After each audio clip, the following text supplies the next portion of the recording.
Am I the asshole for asking my fiancé to make his parents get up early? I am getting married in less than a week to my soon-to-be husband. On the day itself, I'm planning on getting ready with a few friends at home. Currently we have our in-laws visiting from another country, so they're staying at our house. My MIL got injured and has trouble walking lately, so we ended up making her and FIL stay in our bedroom that's downstairs, while we are currently sleeping in the guest bedroom upstairs. It's not a big problem, but I have to admit that I'm not fond of not having access to my own room and clean clothes when I want to. I'm very independent, so being dependent on other people's schedules has always bothered me. I don't need a lot of sleep, so I go to bed late and early. My fiancé and his parents are opposites, they go to bed early and like to sleep in. So I am waiting for around 4 to 5 hours every day to get my clean clothes, because by the time I start thinking about getting clean clothes for the next day, they've already gone to bed. It is extremely hard for me to walk in on someone sleeping and I just hate to do it. It's also partly because I feel like I'm a guest in my own house and I need to walk on tiptoes to not disturb anyone.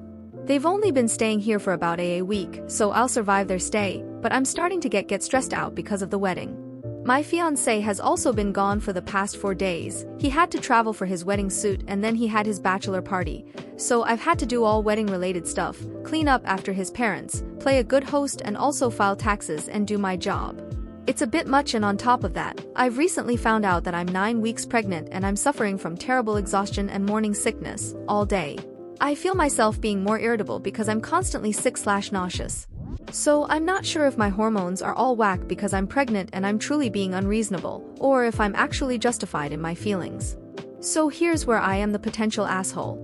I spoke to my fiancé yesterday and I asked him to tell his parents to rise early on the day of the wedding, so I can have access to my things and not have to worry about waiting for them for several hours. He called me selfish and said that I couldn't ask that of people. I hate to pull the "but it's our wedding day" card, but I feel like I'm not being unreasonable asking them to do this for my stress levels. So, AITA for wanting my MIL and FIL to get up early on the wedding day, so I will have full access to my own bedroom and things without feeling like I'm not allowed in there? Edit. Okay, so I think I've been a bit unclear. I'm currently frustrated because of the clothing issues, but I readily admit that it's due to my own bad planning. There's no excuse, I've just been swamped and I'm frustrated at myself for this. I provided this context because I thought this plus my hormones/nausea might be clouding my judgment. What I'm actually asking for is to have my master bathroom on the morning of the wedding day. In order to save money on makeup and hair, I have 2 good friends helping me get ready the day of the wedding. We would therefore need the space to fit 3 people and the upstairs bathroom only fits 1 person. We would start around 8:30ish, because I have to leave the house around 12. As things currently are, I have enough space in the guest bathroom for my daily routine, because I don't wear makeup, thank you Accutane, on normal days and don't need to do much to my hair other than brush and braid it. So I'm not asking for the space until Saturday morning and I'm not blaming my in-laws for me allowing them to stay in our bedroom. They are wonderful people, but they have lived incredibly hard lives and this is their first vacation in 20+ years, for family, economic and health-related reasons, which is why I have been hesitant to be anything but accommodating towards them. I hope this clears things up a bit. Second edit. I am not on Accutane currently and haven't been for more than 6 years. Accutane is extremely potent and very dangerous to take if you're trying to become pregnant or if you are pregnant. If you have a doctor that doesn't test you for pregnancy regularly while you're on Accutane, then you should really get a second opinion. First of all, thank you all for your comments and advice. It really meant a lot and I followed some of it. I talked to my in-laws yesterday evening and asked if they would mind terribly to spend the night before the wedding at my own parents' place, since they are driving with my parents to the church anyway.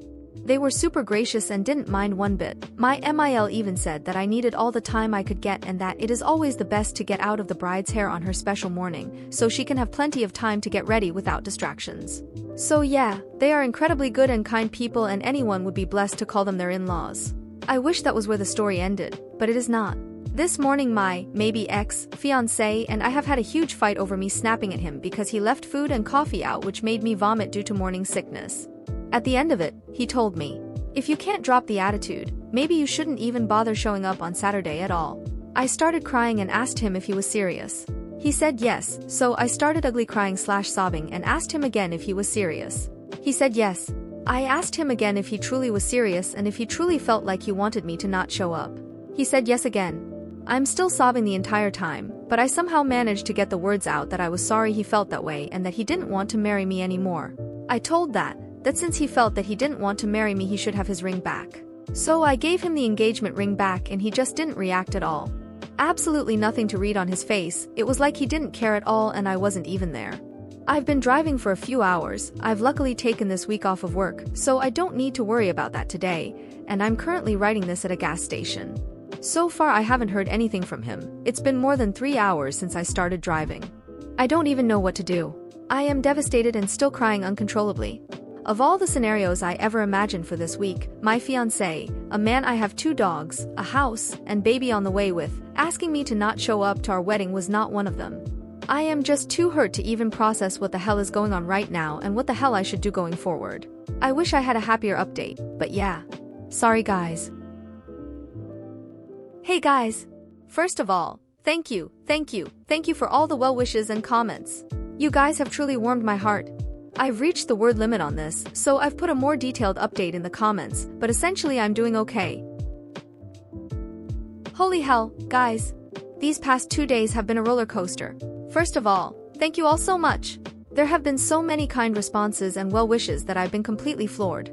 I know everybody says this, but it truly means a lot to know that there are people out there rooting for you. Thank you from the bottom of my very tired heart. I am okay, I am safe, I am warm, I am fed and I'm, generally, feeling fine. I am back home with my dogs and my own bed. The, still-to-be-determined maybe ex-fiancé is staying on the couch and trying not to look like a wounded dog. Apparently, he realized his fuck up the minute I gave him the ring back and has told me he basically didn't compute what the hell was going on, which was why he didn't react. He has described it as an out-of-body experience. He didn't really understand what was going on until his parents were yelling at him a few minutes later. They had overheard our fight and were very upset with him. In the end, they ended up contacting me, telling me that he was driving around looking for me and had forgotten his phone and if I was okay. Mildly put, they are technologically impaired and had a hard time unlocking fiancé's phone to find my number. I ended up driving most of the day and coming back to the house around dinner time. To be determined if he still is fiancé had come home in the meantime and written me a wall of text apologizing and begging me to talk to him. He word vomited his apology and admitted to being freaked out about everything, especially the pregnancy happening so fast, and he called himself a self-sabotaging idiot. He also said that he did not mean what he said at all. Basically, his response was because he misheard me when I had said that his parents didn't deserve him being away for 4 days, as though I had said his parents didn't deserve to be in our house. So he reacted so strongly because he thought I was insulting his parents. Not that it is a valid excuse, but it does clear up why his response was so out of character. He also admitted to me that after seeing his mother's bad health he has been extremely worried about her and he is afraid that she is dying, so he has dealt with extreme guilt for leaving them for the 4 days.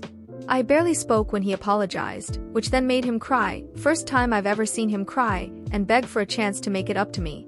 He already started by asking if he should find himself a hotel room so I had the house, or if I preferred to stay at a fancy spa hotel or how I wanted to do things. I decided that he could sleep on the couch for the time being. At least he, without any hesitation or being told to do so, have been running weddings errands all day and sent me a message that he will do all wedding-related stuff unless I want to do anything. He also looked up couples therapy and has sent me a few options for dates. Unfortunately, none of them are until next week or after, but he has said he wants us to go no matter what, if I end up giving him a chance to make things right. So, his parents are basically shunning him / not talking to him, and I'm still making my mind up on whether or not to go through with the wedding. I haven't accepted my ring back yet. He did ask me if I thought I would ever consider marrying him again at any point, given what he had said, but I've decided that I'm definitely having a party on Saturday. The question is whether or not I'd like to have him there, as well. All in all, this is a roller coaster and I feel like I'm still free-falling. The hormones don't help, either. At least I can relax today and finally catch up on some Diablo 4, since still to be determined if he is fiancé is taking care of the wedding stuff. Phew. Thank you again, everybody. Thank you for taking an interest in my post. Sounds very businesslike, haha. I have been truly overwhelmed by all the love, advice, and just generally people being extremely supportive in the comments. It has truly tugged on my heartstrings and I'm normally pretty stoic. You're more than welcome to share this comment as an update, if you'd like to.